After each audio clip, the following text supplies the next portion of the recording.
और हमें अपने अटल जी के व्यक्तित्व से मैंने यही सीखा कि जो मुझे नापसंद करे उसे भी मैं पसंद करूंगा जी।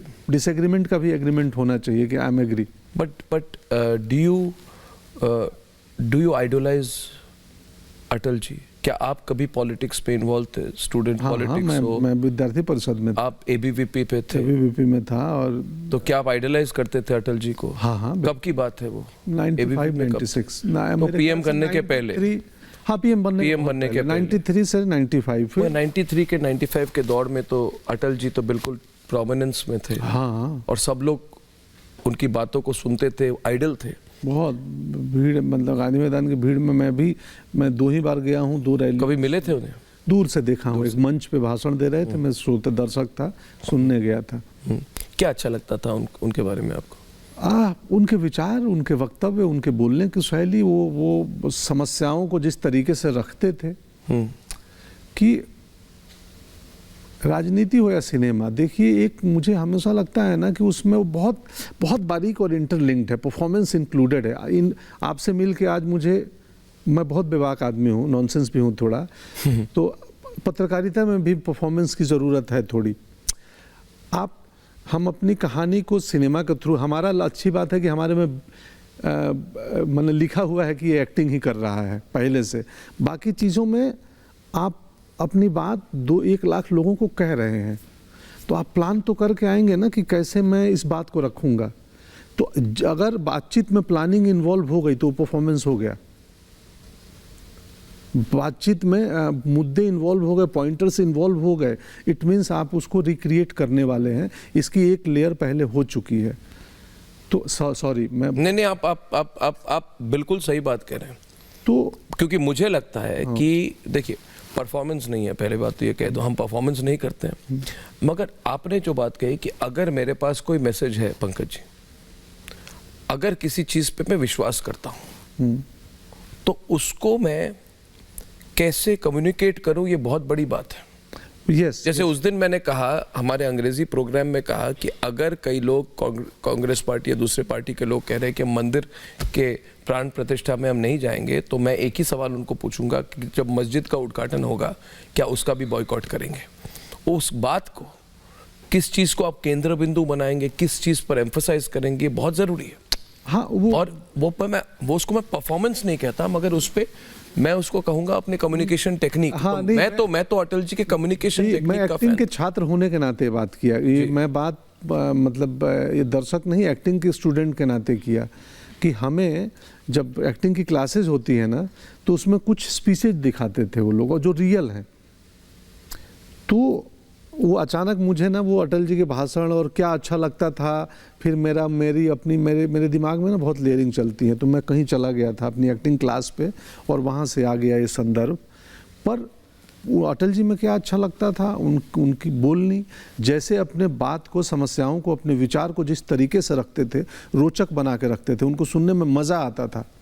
सिर्फ विचार नहीं होते थे, विचार बहुत ही मनोरंजक तरीके से होते थे, टाइमिंग कमाल होती थी कि आप हंसेंगे भी। पॉजेज जो उनके होते थे, व्यंग भी था, जबरदस्त सटायर। जो पॉजेज होंगे, उस पॉजेज में वो खाली नहीं होगा, वो भरा होगा, सब टेक्स्ट होगा उसमें। कोई एक स्पीच, हाँ, मुझे याद नहीं है इस वक्त कह पाना मुझे।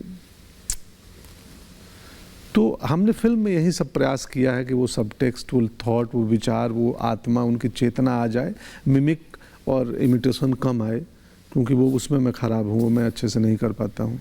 बहुत मुश्किल होता है। मगर जैसे अटल जी के कैरेक्टर में अगर आप देखें, आज भी मुझे लगता है जिस तरीके से हाथ हिलाते थे, बोलते थे, घुमा के बोलते थे, पॉज करते थे, अभी भी मुझे लगता है कि कई लीडर्स हैं, पॉलिटिकल लीडर्स इस देश में, जो उनके स्टाइल को फॉलो करने की कोशिश करते हैं। मुझे तो लगता है कि जिसको राजनीति में आना है, किसी भी पार्टी में आना हो, पहले अटल जी के 20-25 इंटरव्यू देख लो, उसके बाद राजनीति में आने की राय बनाओ। मुझे कहीं भी जाना हो, है ना, क्योंकि वो जो उनकी बातें, जो ग्रेस है ना, वो अद्भुत है। उनकी पॉलिटिकल फिलॉसफी, विचारधारा से आप सहमत है, उनसे एग्री करते हैं? आप खुद एबीवीपी के थे, तो जो अभी कहा जाता है कि मतलब हिंदुत्व एजेंडा, तो आप एबीवीपी पे थे, तो आपकी भी वही सोच होगी? उसमें कोई दो राय?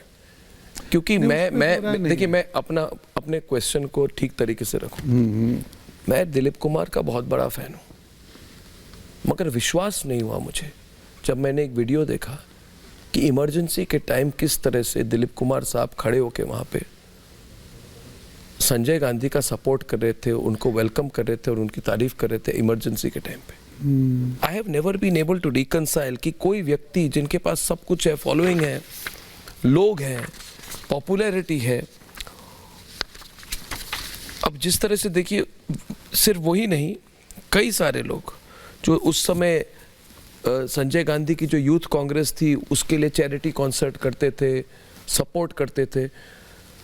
तो मुझे लगता है कि इट इज टेरेबल, बहुत बुरी बात है। एस्टेब्लिशमेंट के साथ जाना इतना जरूरी क्यों था आपके for cinema industry in the past? मुझे नहीं पता था, मैं पैदा भी नहीं हुआ था। नहीं, फिर भी तो मुझे अनुमान नहीं है कि क्यों था, पता नहीं। वो इधर उन वैचारिक सहमति होगी या व्यावसायिक ये होगा, कोई इंटरेस्ट होगा, मुझे नहीं पता। मैं उस समय पैदा भी नहीं हुआ था, मैं जानता भी नहीं। What do you think about it? आपको लगता क्या है? यही दो पहलू हो सकते हैं, या तो विचार से सहमति हो या व्यावसायिक कुछ दुविधा मजबूरी हो या वो इंटरेस्ट हो, और दो ही पहलू हो सकते हैं। पर इसका इम्पैक्ट तो होता है ना लोगों पे? नहीं, इम्पैक्ट नहीं होता है सर। वो क्या है ना, मुझे लगता है हमेशा कि हम पहले क्या हुआ नहीं हुआ वो उससे बेहतर है कि हम अभी से, अभी इतिहास में जो भूल गलतियां हुई उनसे सीख लें और यहाँ से बेहतर करें। नहीं, उनको नरेट करें। मुझे लगता है नरेट करने की ज़रूरत है, पर नरेट करने का पर्पस सीख होनी चाहिए। वो नरेट आपको गुस्सा ना दिलाए। गुस्सा दिलाए तो दिलाए, उसमें बुराई क्या है? नहीं, बुराई कुछ नहीं है, हर इंडिविजुअल के विचार हैं। 1984 पे मूवी क्यों ना बने? दो तीन बनी भी हैं अभी। 1975 में आपातकाल घोषित की गई, उस समय की एक रियल मूवी क्यों ना बने? हाँ बिल्कुल बन रही है, मुझे नहीं पता कितनी रियल बनेगी। हमारी फिल्म में भी इमरजेंसी का एक हिस्सा है, हमारी फिल्म के अंदर ही इमरजेंसी का एक सेगमेंट है। मतलब मैं ये कह रहा हूँ कि इतनी पावरफुल मीडियम है, उसको it should be used more, Pankaj ji. बिल्कुल बिल्कुल, it should be used more to educate people, क्योंकि आजकल के जो जमाना है, इंस्टाग्राम का जमाना है, इसमें younger generation has no context to the reality. बिल्कुल, इसीलिए हमने अटल जी पे कहानी बनाई कि आज के बच्चों को पता चले कि एक इस किस्म के लीडर हुए थे जिनमें देश को लेके, समाज को लेके, लोगों को लेके और उनकी अपनी इंडिविजुअल जर्नी कैसी थी। एक साधारण परिवार का लड़का इतना बड़ा कवि और प्रधानमंत्री बनते हैं। बटेश्वर का एक अटल, हमारी फिल्म सिर्फ अटल जी की वो स्पीच और कविताएं नहीं है और पीएम नहीं है। अच्छा, हमारी कहानी बटेश्वर के उस बच्चे अटल की है जो कि यात्रा करता है अपने जीवन की और किन किन चुनौतियों, कठिनाइयों और घटनाओं से गुजरता है, और वो देश का प्रधानमंत्री और इतने बड़े कवि बनते हैं, और भारतीय जनता पार्टी जैसी पार्टी को बनाने में जिनका योगदान है।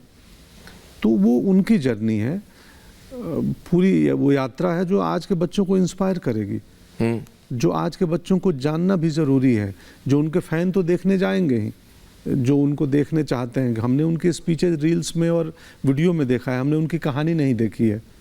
हम अटल जी की कहानी दिखाने का प्रयास